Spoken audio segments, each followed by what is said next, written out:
Good morning, everybody. Good morning.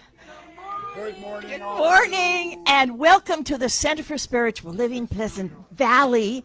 This is not the North Pole. It's incredibly warm here, and we love it so much.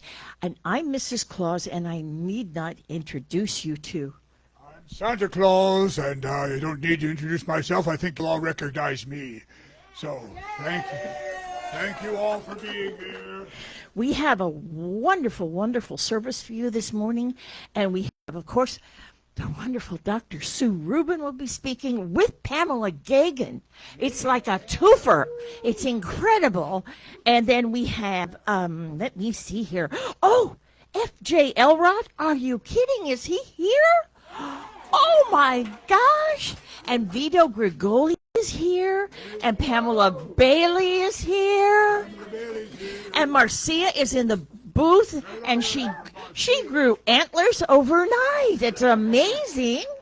And of course, Buzz and Lynn Noe are not here this morning. They're so busy. They invited us to be here instead of them, so we're here. What's our vision, Santa? All right, well, we do have a vision here at our Center for Spiritual Living, and that is awakening humanity to its spiritual magnificence.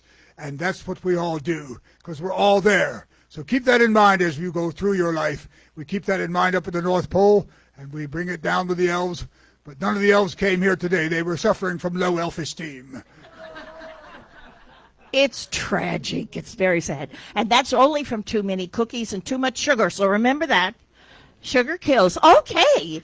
So we are awakening humanity to its spiritual magnificence, and there's a way to do that by being soulful, by being compassionate, by being love, and by being an agent of change, which you could all be if you listen to what Dr. Sue and Reverend Pam are going to talk about today. And so I'm going to do a little bitty treatment. We'll let you do that. Yeah. Oh, no, but first, are we doing the Flames of Faith? No. Okay. I'm going to do a little bitty treatment. So close your little bitty eyes. And you're all, by the way, on the nice list, except for Steve, who's on the quasi-nice list. Close your eyes, please. Oh. And in this joyous moment, this very special moment of community and love and spiritual family, I am aware that there is a presence, and this presence is right here within each and every one of us. This presence is joy and laughter and community and generosity and love. This presence is whatever you want to call it. Some people call it God.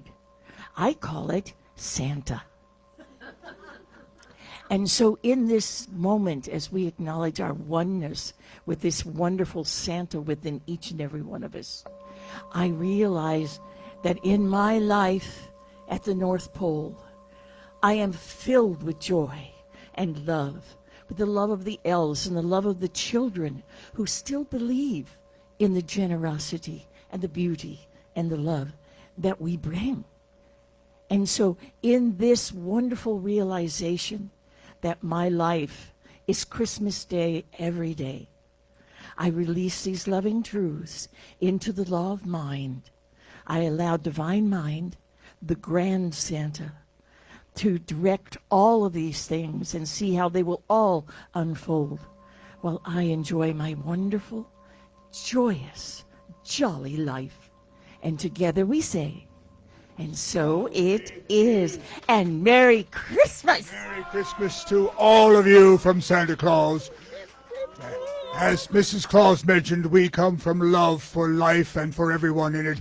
Even those on the naughty list, we still love them. And if you go forward in your life with love for life and everyone and everything in it, you're going to be much better off, and you'll all be on the nice list as well. So it's great to be here. We have to move on to do a visit at the mall down in Los Angeles a little bit later. But we're going to do that. We're going to have fun. So you're all going to have a very Merry Christmas to all of you. Thank you for being here today. And now I think we're bringing Reverend Pam up here to tell you some more about what you should do on Sunday. Hello there, Reverend Pam. Well, Mr. and Mrs. Claus, what a wonderful surprise. Well, it's You great bumped to me be right off the stage. And knowing that all the little children worldwide will be looking for their presents tomorrow because you're going to be very busy with the elves tonight. So blessings galore and thank you. Yay! Tell you why I have 3 gardens at the North Pole? Why? It lets me ho, ho, ho!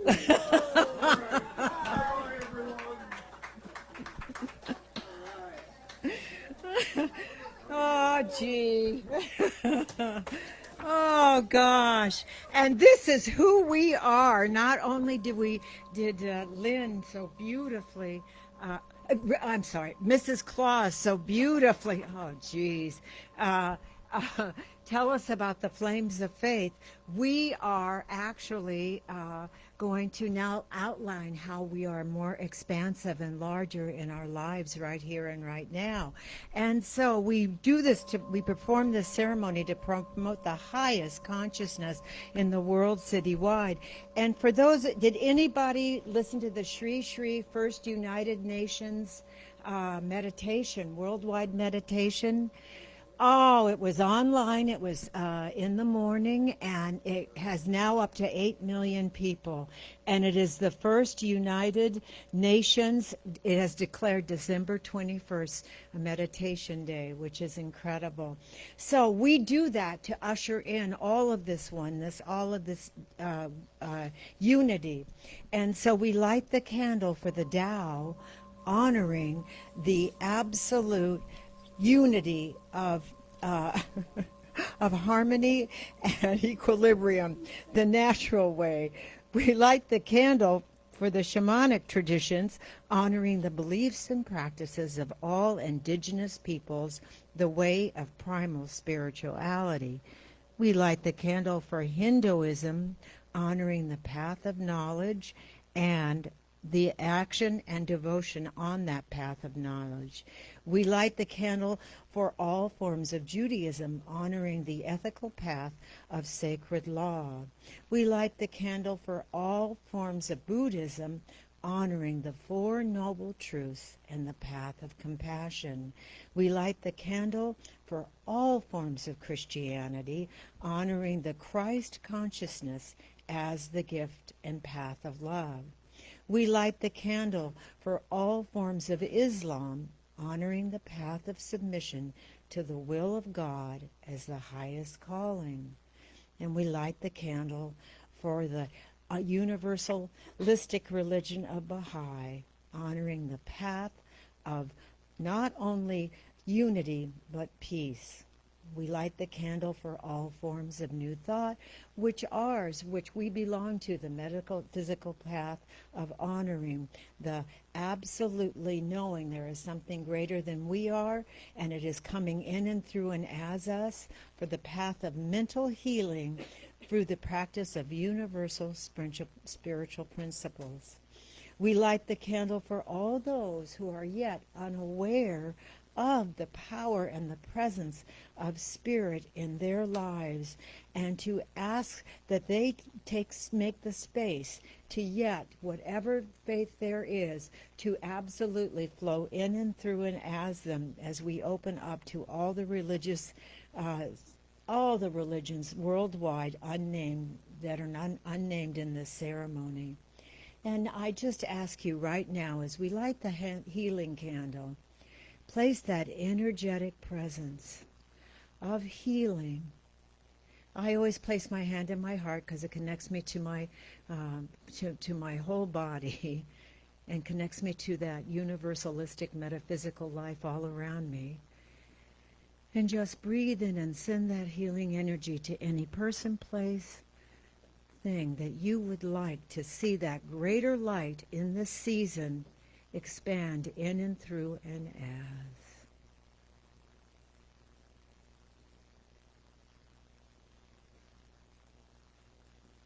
And knowing that that healing is already taking place, I give great thanks for this season of light, love, and energy presence of the divine within each and every one of us. And so it is. And so it is. We're honoring now by having F.J. Ellrott come up. Yay! And you can't miss him. Come on up. Huh? Can you unbag him? No, I'll do that, honey. You come up here and you introduce yourself, and I'll pass out bracelets. Okay, and I love this outfit. Oh, thank you. You're such a joy. Okay, you guys pass these out on your side.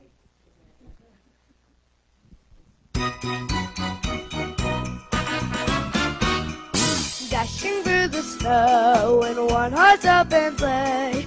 Over that feeling good, laughing all the way. Bells and bobtails ring, make your spirits bright. We're finding it throughout it, sing a out tonight. Oh, jingle bell, jingle all the way. Oh, we're fun, it's to ride and one on top and play. Hey, jingle bell, jingle all the way.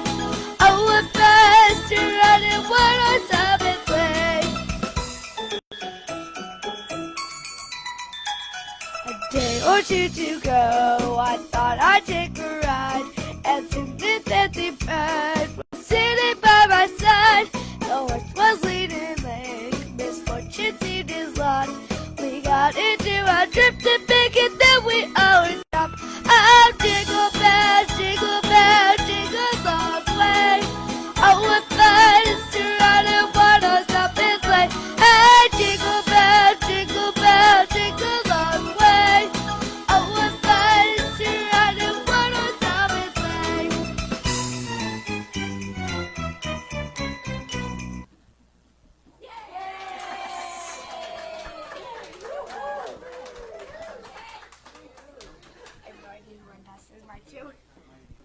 Give it to me. Thank you so much, FJ. And it's wonderful to have all of you here. I'm seeing some faces I've not seen for a while, and that's even more wonderful. And I'm Pamela Bailey. I am the practitioner of the day today. And that says that I'm one of the practitioners here. And if you have something going on, a challenge going on where you want prayer support, please catch me after the service and we will do a one-on-one treatment.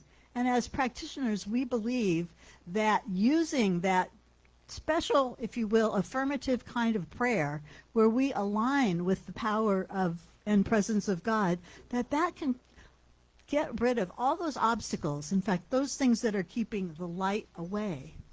And so today's theme is all about the light. The Centers for Spiritual Living theme is the incredible light of being. And today is the first day after the winter solstice, which means beginning today, each day we're having just a little more light. And in that place of recognizing that there always is light, and particularly here, we know that it is now increasing and that this is that season where light is celebrated. And so just looking at other traditions, December 8th marks Bodhi Day, and that's celebrating the enlightenment of the Buddha in much of the Buddhist world. There's a Wiccan tradition of Yule on the 21st, which honors the passing of the shortest day of the year. That's where we are today. And then, of course, we have Christmas, which celebrates the birth of Jesus, the light of the world. And this year, on the 26th, this is your calendar recitation,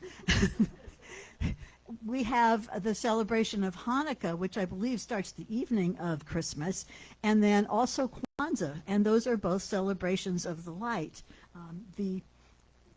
Hanukkah being the celebration of the ability to have the light on in the temple again after it had been extinguished by those bad guys. and Kwanzaa, which I don't know much about, but I know that in certain parts of the world, that is how they celebrate this midwinter celebration of light. And we know, we talk about the light of God, we talk about being the light, we talk about seeing the light. And that light illuminates the truth and the goodness of life itself. And Ernest Holmes, the founder of religious science, says that faith will light the place in which we find ourselves, and by the light of that faith, we will see that all is good. He also said, light has the power to overcome darkness, not by combating darkness, but by being exactly what it is, light. And when we didn't have our homes and electricity and all of that, and people lived, the light that they had, that they created, was by fires, we remember that we still, even in the winter in northern climes, people still had light and warmth. But we want to remember that there's always a light, and where that light resides is within each and every one of us. We forget sometimes when we have lots of things blocking our light, where we have challenges, where people aren't doing the things we would like them to do, or they're being unkind, or whatever. Life has these times, and as we've heard for many years, we were never promised a rose garden. We are given our strength that we do have, and when we have challenges, that's when we increase, that's when we grow. And so just remembering that, to be grateful that that is a part of who I am, that light, that intelligence, that ability to let go of regrets, to let go of problems, to let go of challenges I've had with other people. And there's a famous saying in the 23rd Psalm about, yea, though I walk through the valley of the shadow of death, I will fear no evil. And again, we walk through it. We know that as we get through it, then we get to the place where there's rest and light. Right. And then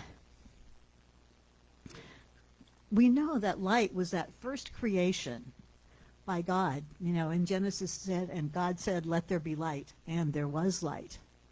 And so it already exists.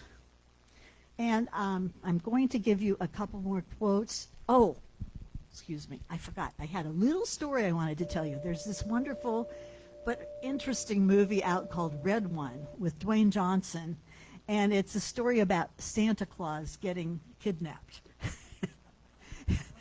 And Dwayne Johnson isn't Santa Claus, but he's the one who's in charge of helping get him unkidnapped. But there's this wonderful thing, we were talking about Santa Claus getting to all the children in the world. So some of the funniest scenes are where Santa's working out like crazy so he can have the energy to get to every single chimney and deliver the gifts to all the children. It's a fun seasonal movie. It may or may not be to your liking. It's a Wonderful Life always is to my liking. So that's what I would say about movies. So I just, two more quotes and then just a very brief treatment. So we become conscious of darkness only when we are without faith. For faith is ever the light of our day and the light on our way, making that way clearly visible to us, even when to all others it may be beset with obstacles and the ongoing rough.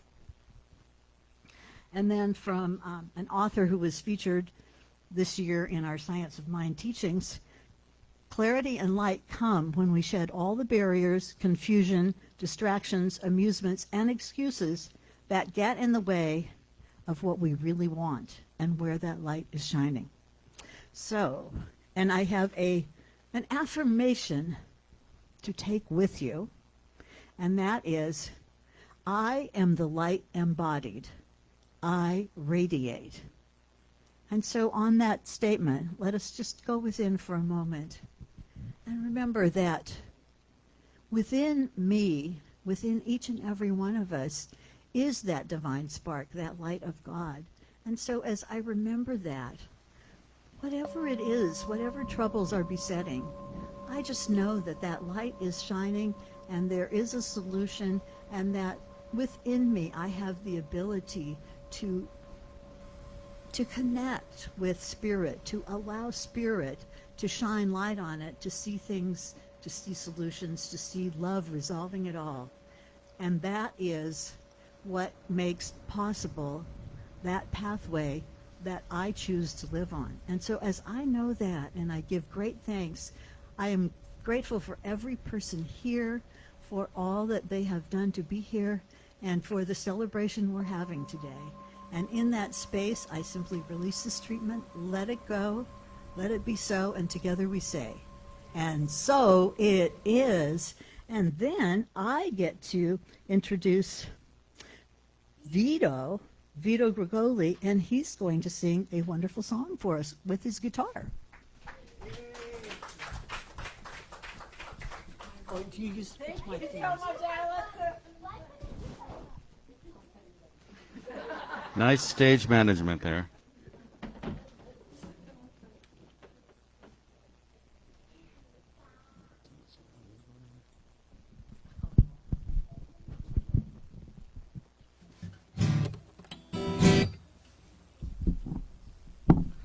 Good morning.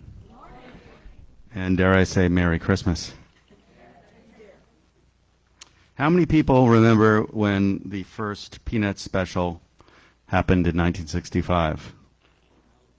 I was 6 years old. It was quite a thing. And the really cool thing is the kid who played Linus was in our nursery school.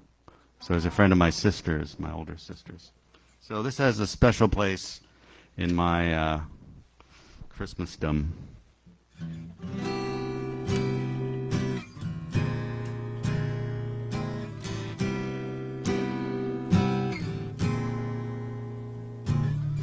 Christmas time is here, happiness and cheer, fun for all that children call the favorite time of year.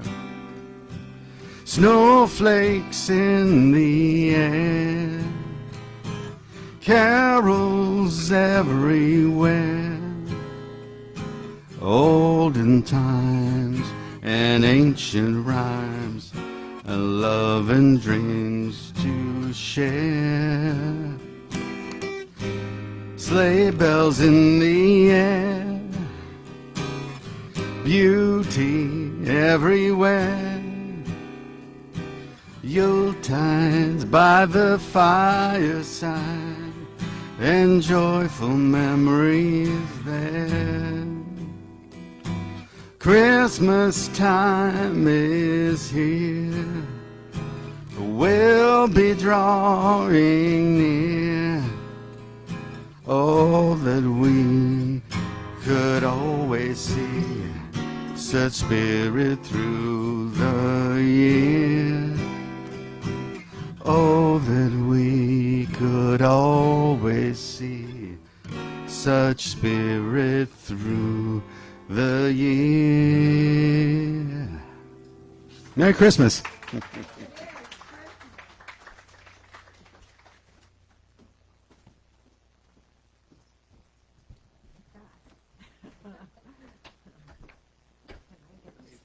Oh, thanks. Yes.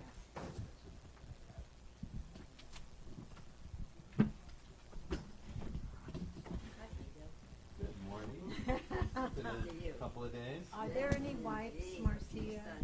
Are there any fresh wipes? There we go. Anyway, yes, on this. So, as we disinfect ourselves here, Before we start, FJ, I have a question. How much for the jacket? I love it. Yeah, yay. And before we start, I just have a really quick holiday joke. We called each other, first of all. We did. We have red jackets on. Anyway, there was a little boy, and he was visiting his grandmother in New York high-rise for the holidays, and she said, okay, I'm so excited you're coming. And she said, but when you get to the door, take your elbow and hit the button and I'll open the door. And he goes, okay. And he said, then when you get to the elevator, hit the button twice with your elbow he says, okay, Grandma. He says, and then when you get to my door, ring the bell 3 times with your elbow. And he says, okay, but why do I have to use my elbow? Is there something wrong with my hands? And she said, what, you're not bringing presents?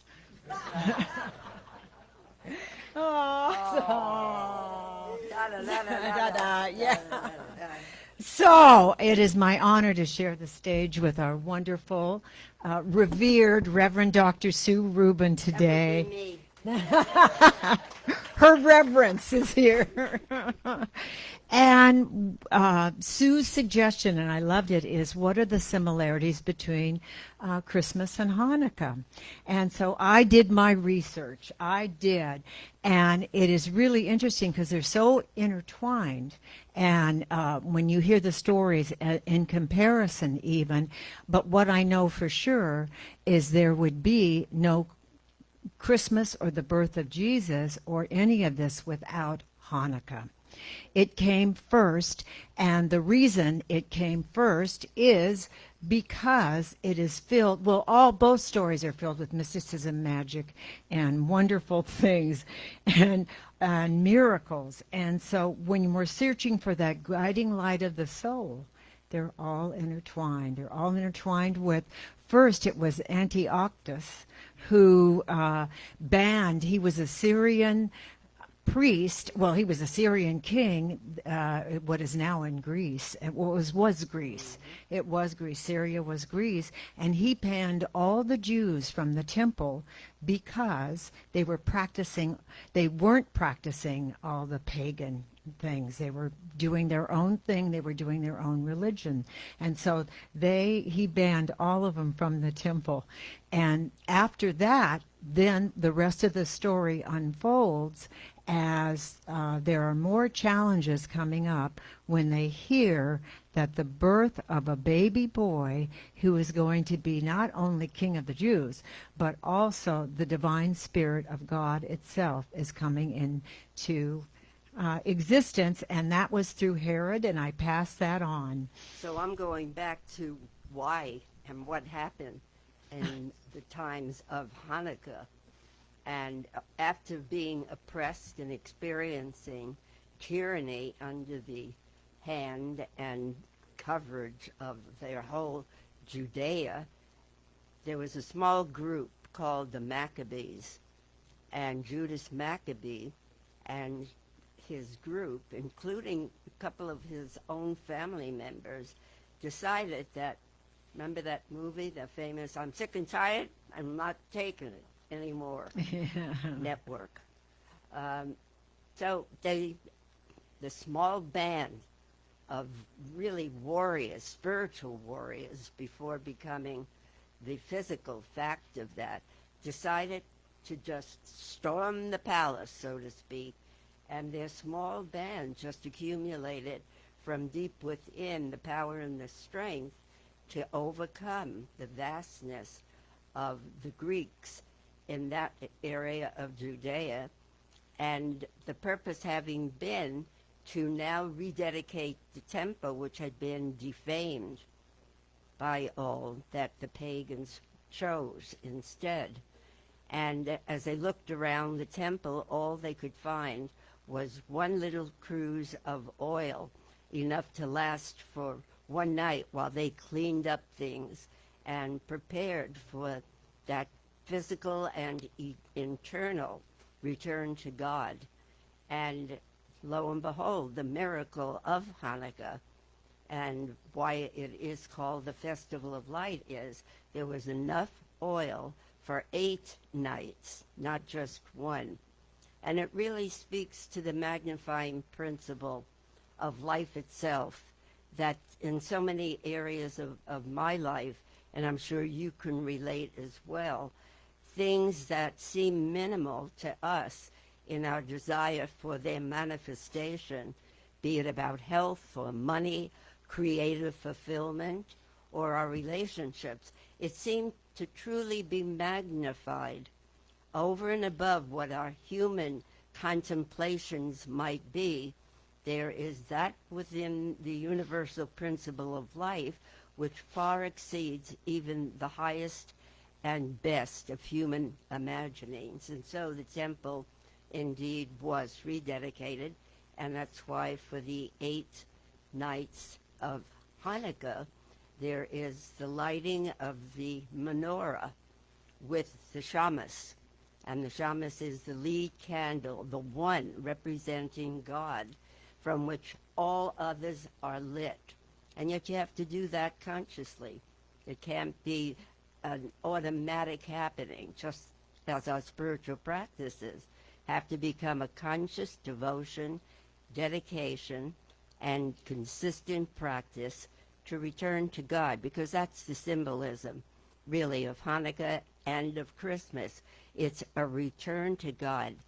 And I believe you, along with me, can all honestly say, and if there isn't a call to return to a soul-filled and spiritual dedication to the true higher principle of life, I don't recall in my young 25 years times that have called for it more. So I return to God. I think Marianne Williamson wrote a book by the same name. And when we're going back to what fills us is that light, what was so interesting is the Maccabees had to survive also the fear of losing all their children, because the Magi that showed up to Herod at that time and said, we think that there's a Christ child coming, a child of God coming, and Herod said, "Oh, really? Well, where is that?" And they said, "We don't know. We're following this star." And so bottom line is Herod was really just fishing to see where this baby was going to be born. Well, they told him at the time it was, I can't even, Nazareth or something, or Bethlehem, I don't know what it was, that they told him, but they misled Herod. And bottom line, the 3 Magi go, they followed the light, the star within them, and they find this baby in the manger. Now at this point, Herod's totally confused, has no idea where this child is. So that's what created what they now call the slaughter of the innocents. Every child under 2 that was Jewish was supposed to be sought out and killed. So, the bottom line, I think, that it's important for us to remember is all of the stories were told down through the ages before Scripture. And since Hanukkah took place and the Maccabees succeeding in their return to God, in that 150 years before the birth of Christ. And yet the commonality always seems to be, what is it that I place more importance on? Because there are seemingly other kingdoms.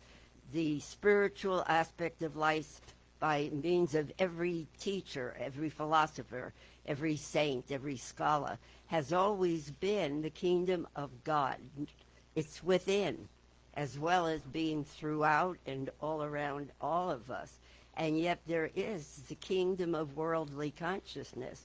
And certainly many of us throughout the world are being challenged to stay in the inner invisible realm, as challenging as that can be, because otherwise we're giving our attention to that which is outwardly in a chaotic, highly divisive state, and it will only continue to be so. And that's why I feel whoever thinks that politics isn't spirituality, environment isn't spirituality, has to rethink and re-examine what the power is. The power of knowing a spiritual foundation is not isolated to the way it was when you and I started, and all of us started. It was about focusing your attention on getting your own physical structures stabilized. I am healthy in my body. I am clear in my mind. My every relationship is representative of the love of that Godness which I am. I am abundant. Anybody been down that one? And they still see reflections of the need for a deeper awareness of the richness of being, which is what gives rise to money. Money is an effect. The relationship, the forms that we take, this is all an effect of our state of consciousness. And I know many times in my life, I haven't liked to accept that for myself, but consciousness is cause. Effect is the result of my consciousness. And that's why my particular dedication to the science of mind demands that I continue to learn more and more about the things that we're looking at through Christ and Christmas and the dawning of a new resurrected sense of ourselves as divine beings. That's what we're here. We are doing a collective remembering that there is only one life, that life is perfect, whole, and complete, that life is God, that life is my life, your life, the only life there is. It's the only game in town. And yet to dedicate one's life to studying and digging at the same well. I mean, we've all been through the spiritually, conspicuously prolific examination of you name it, and I'll study it. Because there's a new book, there's a new test, there's a new seminar in live form. I'll get it. I'll get it this time for sure. You already got it. You have it. You are it. You are. I am the thing itself. All that we're doing is peeling away the layers and wake up. Yoo-hoo! Knock on the door of your mind and heart, and you'll hear the answer that says, I am. I am. That's the identity of God within us all. And so that's very interesting, because one of the parts I had in my talk was the miracles and what people considered the magic of the Christmas and Hanukkah story. And my favorite Bible is the Aramaic version of the Bible, the Holy Bible. That was the language that Jesus spoke.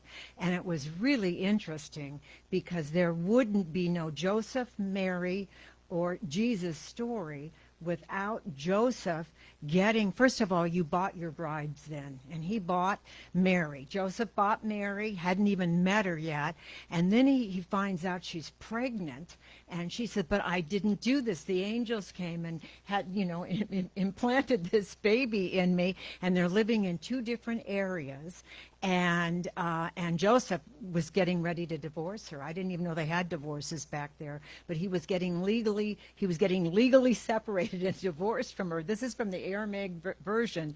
And finally, an angel came to him and said, no, this is the Son of the Highest of High, and this is exactly this evangelical birth is coming, and you have to be with her because your son will be called Jesus, and he will sweep the country with light and love. So Joseph goes to Mary. He's not even in love with her or anything, and they have this baby. And she says, without him even saying anything to her, she said, I'm going to call him Jesus. And so it is that knowing within beyond all of the outer, all of the physical effects, like I'm marrying a pregnant woman, and having this baby. I don't think so. It's going beyond and listening to that light, that love, that higher sense that knows that there's something greater happening there. Ernest Holmes referred a couple of times in the Science of Mind textbook to the fact that what we're really studying is spiritual psychology, because Joseph is the outer, tangible, physical form of masculinity. He's the thinking, acting, get it fixed. She needs to be protected and covered in this divine intervention. Mary is the feminine. So it's always the best of two worlds, is that union of the masculine and the feminine, where there is rationality and critical thinking and the capacity to use the intelligence that we have, mixed with the love. And that's what Holmes said. Two things identify what we study. It's love and it's law.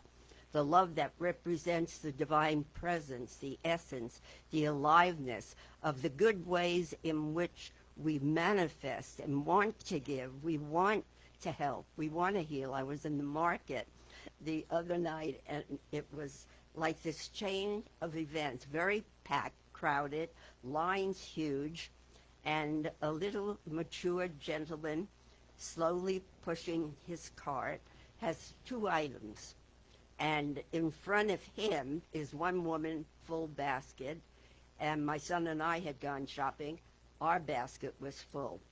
And this lady says, "Oh, for heaven's sakes, come on, you can stand before me with just 2 items." And he hesitantly walks, and then she's like waiting for me, in other words, giving me. She happened to have been from New York.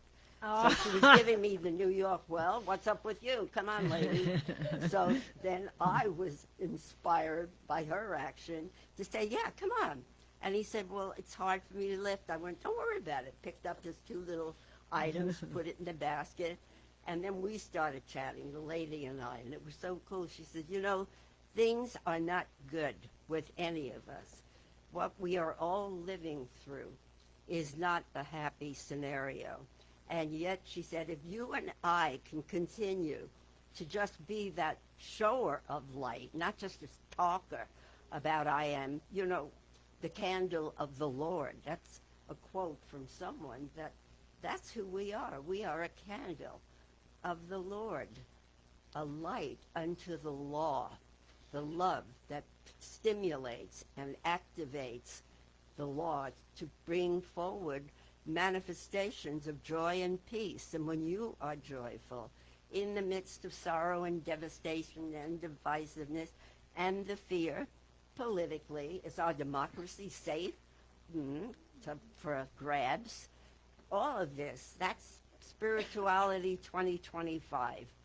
To not exclude the divine aspect of our lives for any excuse, reason, or rationalization. We are here to discover in a new way, to rediscover that which animates and breathes and lives through us and motivates and inspires us to do good works, whether it is through the celebration. What's a celebration? It tells you what you should be doing at a specific time of the year. That's our reminder.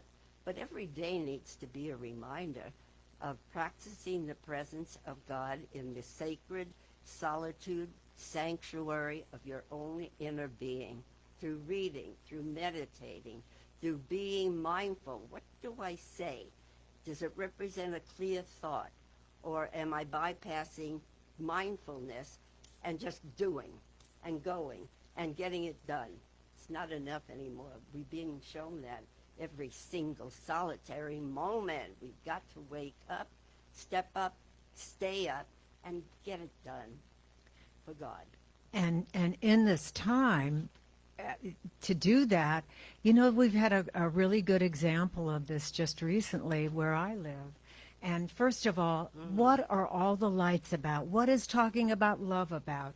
What if, you know, with the Hanukkah and the Christmas and everything else, it's about family, love, coming together with others and being out to outreach and give love to others. That's basically what this season is about. And the light just is there as that symbol. So it is about reaching out more. And recently in the Heights, not only the Heights, Malibu, in Oxnard, we had the Hill Fire by us. And so many people, when you're driving around the Heights, there were big red hearts, bottles of water out, and saying, you know, we thank you so much. Thank you so much to all our first responders and people collecting clothes and passing them on without even a thought, toys, anything they can come up with. They were helping just the neighborhood I was in. And it's just a upfront close reminder is that we're in this together. We're all in this together, and how we participate together is to give where we can our light, our love, our compassion, and to absolutely let go of any agenda we had before that. Like, well, why would I give her this? She already has that. Anyway, your turn. The thing is, it's a predictable experience that when the you-know-what hits the fan, be it through a hurricane or an earthquake or a fire or a war, many of which are happening in many parts of the world, when that happens, it seems to be an automatic pattern for simply people being better than they ordinarily are. That's the bottom line. We all rally to a cause. It's like if I asked right now, I'll do that later, for you to please contribute to a certain fund. Maybe the fund is simply to keep these doors open. And I rallied all of us to get together to do something that's bigger than any one of us individually is. We become so wrapped up in our own world, but when someone says there's something bigger and our attention becomes riveted on that, we are inclined to give from a deeper place than we've ever given. And we do that in catastrophes. My question being, why the hell do we have to wait until that so-and-so hits the fan? Why can't we just weave that into every day's daily, consistent practice? Will we be pissed at sometimes? Of course. Will we be frustrated and sad and depressed and low in our own esteem of ourselves, low in funds, low in creative impulse and motivation? Of course. But we have the key. You allow for that to come to pass.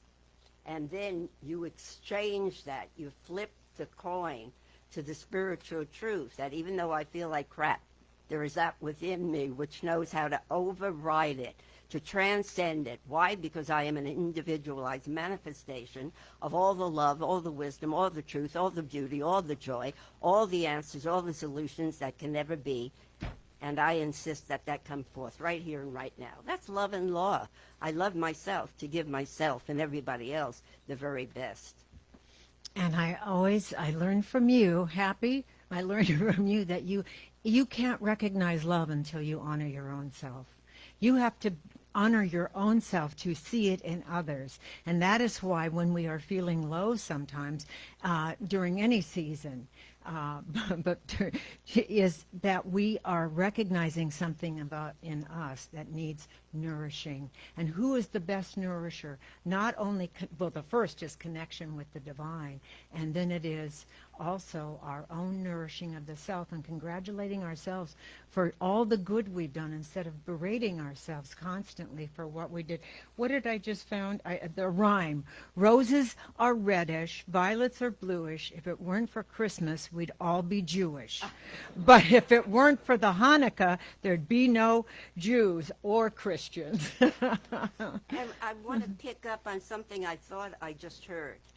When you said the first thing we turn to is God and then ourselves, damn it, they're one and the same. Yes. It's the best part. The whole problem for all of us is that we still retain a false sense of separation from the source. Call it whatever you will, Buddha nature, God, Emmanuel, Muhammad, anything and everything goes, because it's already in Judaism, there are God knows how many names for God. It's unnameable. It's unknowable to someone who doesn't have the willingness to open their consciousness and be aware of when you think of the best days of your life and what you did and how you felt, God in action, when you wake up and you feel terrible. What's the world coming to? What are my kids and grandkids inheriting through this world? What's wrong? God's right there, echoing your thought. Be it good, bad, or indifferent, the God echo continues to trickle down. I suddenly discovered that God has a trickle-down effect. It really is, because you're asking something of a higher esteem, a higher nature, a higher element of wisdom and knowledge and inspiration and joy and peace, all of the goodies of life, and you're asking, let it filter up from above and down from below, because it's everywhere. And that means it's smack dab right at the heart of me. Wholeness is the nature of life. And if you're sick, I have somehow disassociated myself with my essential nature. That's the problem. The body is simply calling us to attention. The answer, if separation is the problem, the answer is unity. One power, one life, one cause, one effect, one life, one I am that I am universally, manifesting individually as you, as me, as the tree and the light that now comes forth more increasingly. I mean, we are so powerful and endowed with such a capacity for compassion and wisdom and assisting people who are struggling all the hell over. I was watching someone literally with a package of coupons while she was in another line at the market, and just painstakingly knowing that for her every penny counted. And here's someone behind her, you know, impatient. I could pay that right away. Too bad you can, you know, get smart. We're snarky. And at the same time, we're saintly. So we're looking at ourselves and each other. We're snarks and saints. That's my message for the holidays. Oh, you know, and in this time, we're still looking to create that world of unity that you speak of so beautifully. And one of the things is I notice at a certain age that the When evolutionary... is it to be of a certain age? We're Because not, I we're wanna know ageless. when I get there. Yeah. No, seriously. What No, well, it's I've been on the planet a long time, and I've seen lots of changes, and the changes are coming more rapidly, so that when I look back and I think, oh, what will our kids do with artificial intelligence and stuff? It is us. It came from that evolutionary process. And every new thing that I grew up with, including all of the technology that I'm aware of now, do I know how to use all of it? No. But I am telling you, that is all of the good that is now speeding us up, getting us more and more into that oneness, into that unity, into that acceptance of the allness. I don't know if you were here when I said that Sri Sri did the meditation. Were you here when I... Oh. Shri Shri, I'll just be really clear. The first United Nations has declared December 21st National Worldwide Meditation Day. And he had a meditation on December 21st. And right now it has over 9 million hits on it. And if you talk about coming into oneness and unity, this is also the evolutionary process. What? Through technology. And so all of that has always been within us, and it's this generation standing on our shoulders that is now able to bring more unity to us, more oneness to us, more skills on how to stay centered and in the light and in the love. You know, it's so interesting how one thought triggers another. I'm thinking there really is only now happening. Whatever we're thinking about in the past or in the future, we're still doing it now. And I thought of Syria and Assad being out of power and how that relates to persecution, particularly in that part of the world, and how everything comes ultimately into the harmony of its own nature. We may struggle and resist and push and pull and go screaming. We can just as easily accept that the evolving pattern of life is always intended for greater good. Who impedes that and interferes with it? You and me. Compassionately, I say that about myself and about you. You know, on the cross, what did Jesus say to the two prisoners on either side, which well could be metaphysically described as the past and the future? But he was in the present, and he said, you know, forgive them, Father. They don't know what they are doing or have done because they don't know who they are. If you claim your identity as an individualized expression of the infinite good, God, again, whatever name you give it, spirit, when you claim that, you're called to a higher level of thinking and feeling and acting. It's just the gold standard, and we don't always hit it. I know I don't, but my commitment is to keep doing the very best and better that best every moment. And it's meditation and prayer. And it's mindful, and it's helpful, and it's serving and giving.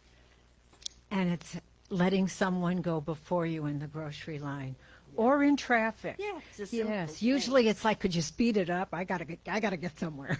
Right, You speed it. right. So in this unity, what I know for sure is that what you've already said is it is our, how do I say this? Not respond. It is our honor to go back to center every time and know that the divine is working in and all situations. And when you mentioned Assad, now people are saying, well, he was evil and he was this and he was that.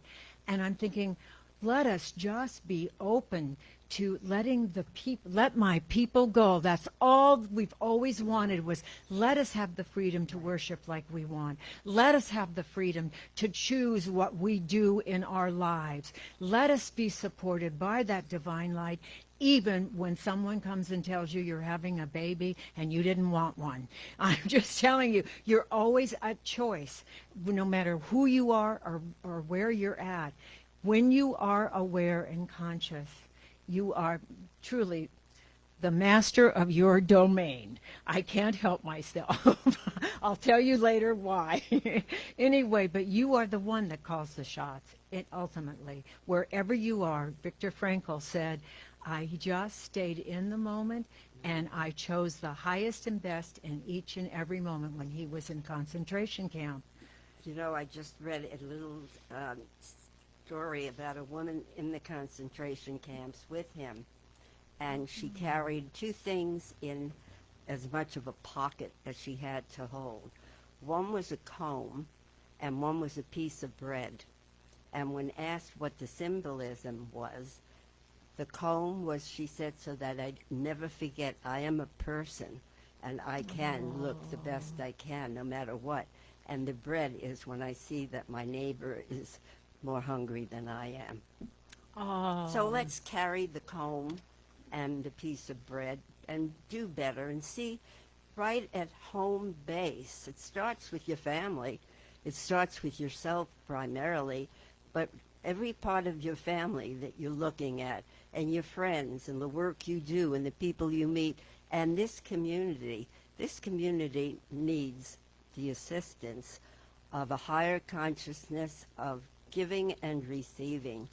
Otherwise, in bare-boned language, if we don't face difficulties head-on and then use the spiritual part of our prayer work to lift that and change that, we're wasting time.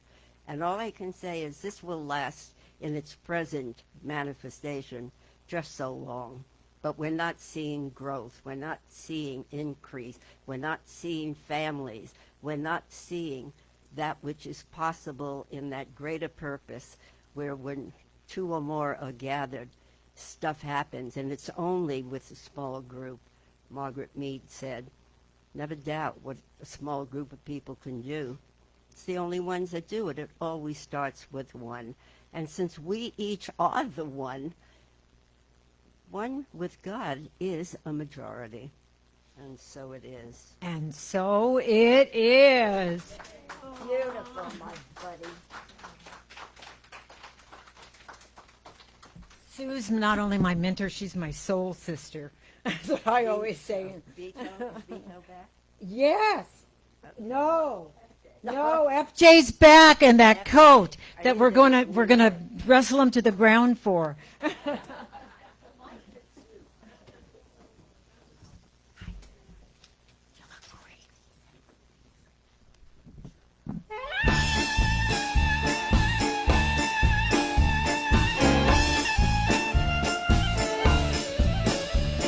Oh Hanukkah, come on, Manova. Let's have a party with all that's a harper. Gather around the table, we'll give you a treat.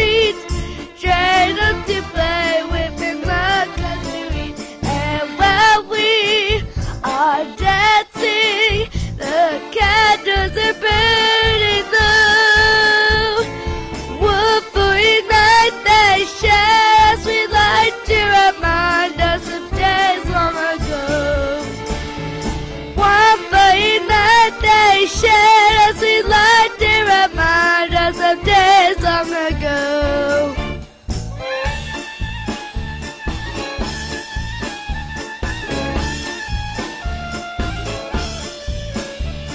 Oh Hanukkah, got light on my door. Let's have a party with all that's a horror. Gather at the table, we'll give you a treat. Try not to play with it, more cause to eat.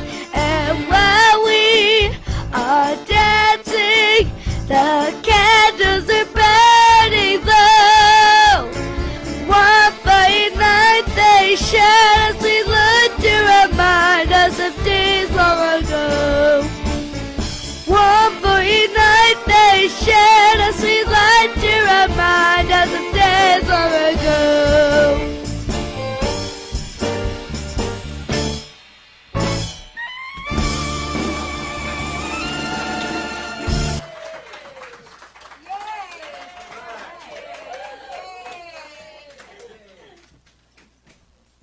That's the true spirit of Christmas right there, with all his light and everything. I'm doing announcements, and unbeknownst to Marcia, I'm doing them fast. So next week, December 29th, is Alberto and our wonderful Reverend yeah, come on up. Yeah, Reverend Dr. Sue's going to see us in. No, Mike.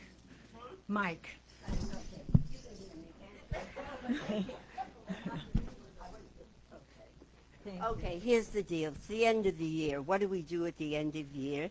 Something that symbolizes what I want to be rid of enough already, enough. And preparing myself for that sacred empty space whereby now something new can enter. So you have an assignment this week, and then here's what's going to happen. This week, in your own private time, dedicate your spiritual practice time in some part to declaring, writing, and making a treatment for yourself about what you want out once and for all, what you want to release. By the time we return together next Sunday, we will each be given a little slip of paper, because you will be stating, and I will be doing a meditative practice and prayer along with our practitioners for what you want to experience in the new year in order to be more fully alive in 2025. So keep that in mind. Come prepared not to give a history. You've already done that all your life up to this point. We're here to make new memories. So you got it?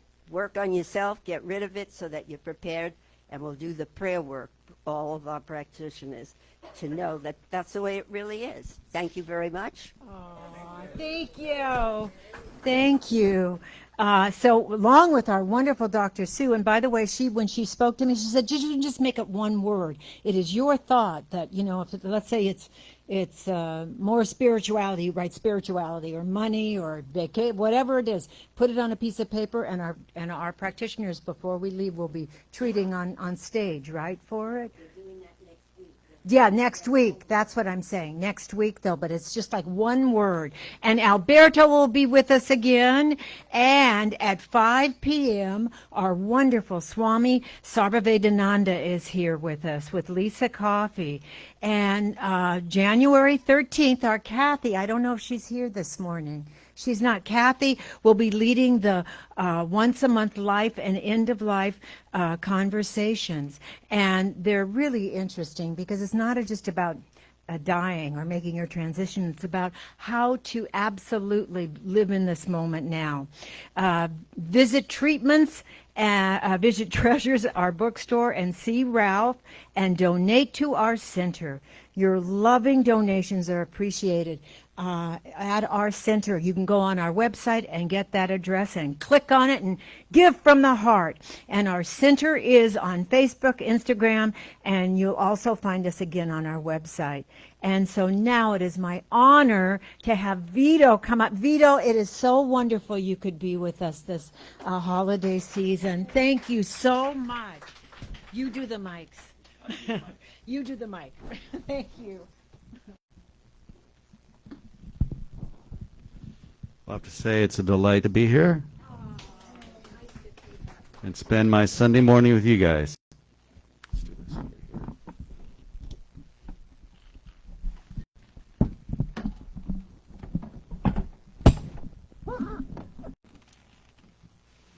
So the real trick is not smashing your guitar when you're trying to do that.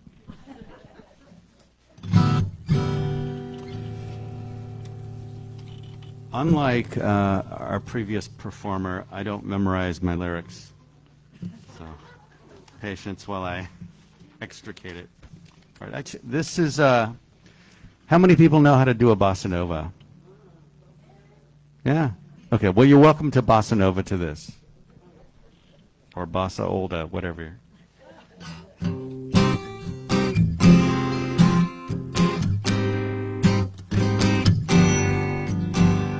God rest ye merry gentlemen, let nothing you dismay. Remember you're your own savior, so there's nothing left to say. It'll save you from your tired heart when you have gone astray. Oh, tidings of comfort and joy, comfort and joy. Oh, tidings of comfort and joy. In Bethlehem, in Israel, the immigrant babe was born and led within a manger upon this blessed morn. To which his mother Mary did nothing change his scorn. Oh, tidings of comfort and joy, comfort and joy.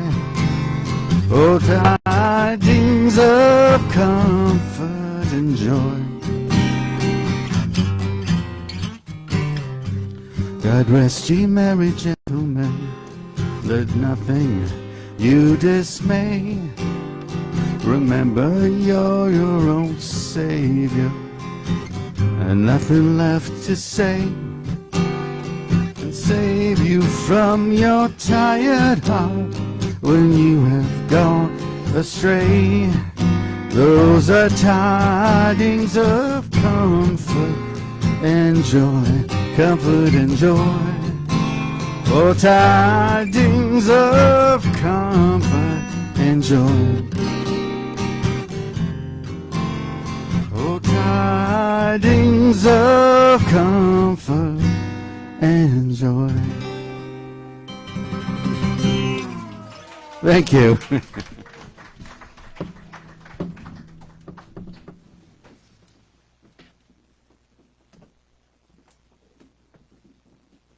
it's Christmas time, I figured I use a little bit of our offertory time to have a come to Jesus talk.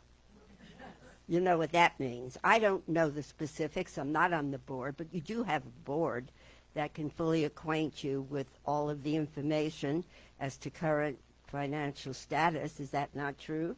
Do you know who's on your board? Yeah. Everybody's aware of that? Yes, okay. So it's time for us to take a good shift for ourselves in consciousness, because this will sustain itself for just so long. But attrition follows stagnation, and stagnation follows attrition. And if you value, truly value, the feeding to our souls that we receive here through the diversity of the New Thought teachers that you have access to, and to keep the doors open, just like your doors at home, there are regular, consistent bills that must be paid. And it's not happening easily. It's from hand to mouth. Would that be accurate to say? And so something's got to give. And I know that's preaching to the choir. But your presence is of vital importance in that you know people. step out, take a chance. I don't know why to this day we almost become embarrassed to say to someone, would you like to come and find out what Science of Mind is about? You ever hear of Ernest Holmes? Oh, we have a great talk this Sunday and a speaker who's going to address it. And I would really ask each of you to go into your own prayer, because whatever the bigger answers are, it's got to come from a bigger consciousness. It's not going to happen from the way we've just been rolling around taking for granted that that's it. We're here, the doors are open, everything's kickity-poo, as we used to say in Edmonton. So in your giving, particularly year's end, up until the 31st and even beyond that, think of where you can enhance the regularity with which you already give and yet bring it to a level that tells the law that I experience more of knowing who I am, which then necessitates I am giving more, because I know this is a divine idea in the mind of God. It has already manifested that 33 years ago. And for it to continue and to see a new side of it with kids laughing and sitting at that table just as they were when I came in.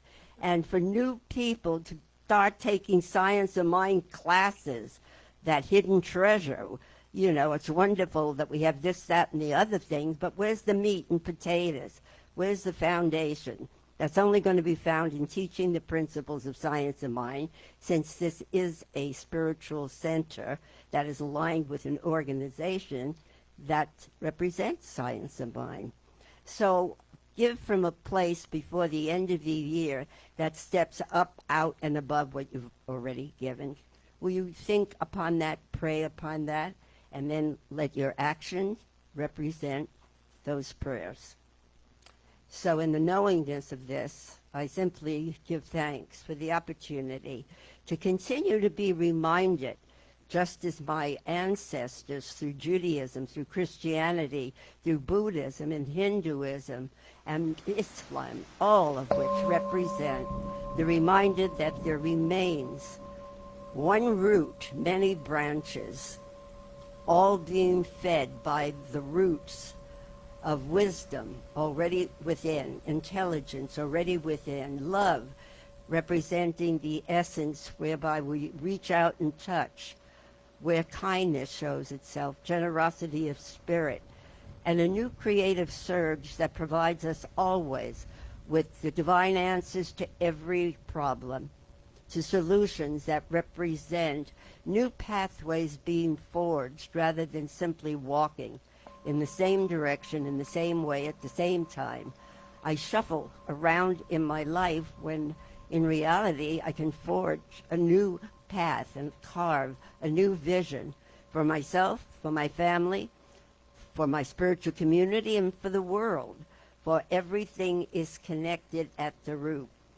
All is God, infinite good, creative intelligence, all-knowing mind, and unconditional compassion, generosity, flexibility, resilience. It's all one beautiful package within the self that I know as the I am. God as me, as you, as everyone, everything. So as I go forward from here contemplating in this next week particularly, the ending of one cycle of evolution, I make my own personal commitment to let go of what is not serving myself or anyone else. I stop listening to the naysayers, and I hold out that beacon of light, because I am that light. The light of the world shines through and by means of me, and so I dust off the rough edges, and I let that flame be ignited at new expanded levels of brilliance, of luminosity, of healing, and of transformation. I know that there is a turning of the page and a writing of a new chapter in the book of the life of God as me, as all. And for this, and more than words can adequately express, I simply rest in the certainty that the divine presence of love points my way, and the universal law of creative intelligence, mind in action, makes the way possible to bring heaven to earth. My Maccabee consciousness rises to the challenge.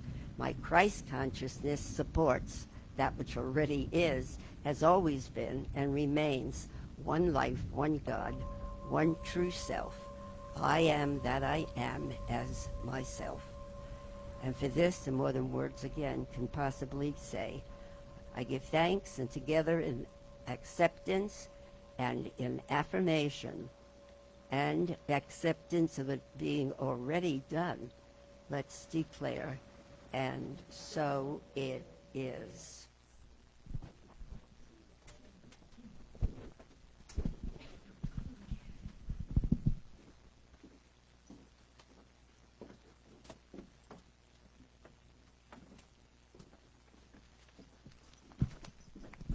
And as we pass the baskets, I invite Vito up again, who's going to do our closing Christmas song. You need both, right? I'm just going to shut them off. And Sue, come up. Pamela, come up. FJ, come up.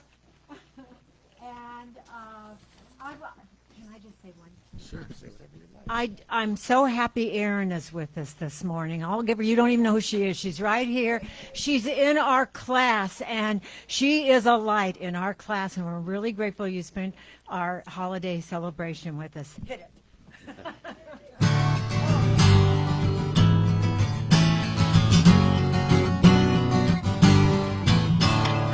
Wish you a Merry Christmas. We wish you a Merry Christmas. Wish you a Merry Christmas and a Happy New Year. Good tidings we bring to you and your dear. Good tidings for Christmas and a Happy New Year. Now bring us a biggie pudding. Now bring us a biggie pudding. Bring us a biggie pudding and bring some out here. We won't know till we got some. We won't know till we got some. We won't know till we got some. So bring it out here. Good tidings we bring to you and your dear. Good tidings of Christmas and a Happy New Year. Wish you a Merry Christmas. Wish you a Merry Christmas. Wish you a Merry Christmas and a Happy New Year. We wish you a Merry Christmas. Wish you a Merry Christmas. Wish you a Merry Christmas and a Happy New Year. Yay! Happy holidays! There's something wonderful happening in my mind. There's something wonderful happening in my body. And I know today is going to be a great day because I feel it. I see it in my mind. I feel it in my body. And I see it in my life. And so it is. And I want the drugs you take to speed up. Thank you all. Thank you. Oh, yes, everybody's invited. You can take a gold plate if you want. Everybody's invited to stay for our potluck, and I heard the carts coming in with our wonderful Shirley Berman bringing in the food. So please stay. It is free. Please enjoy.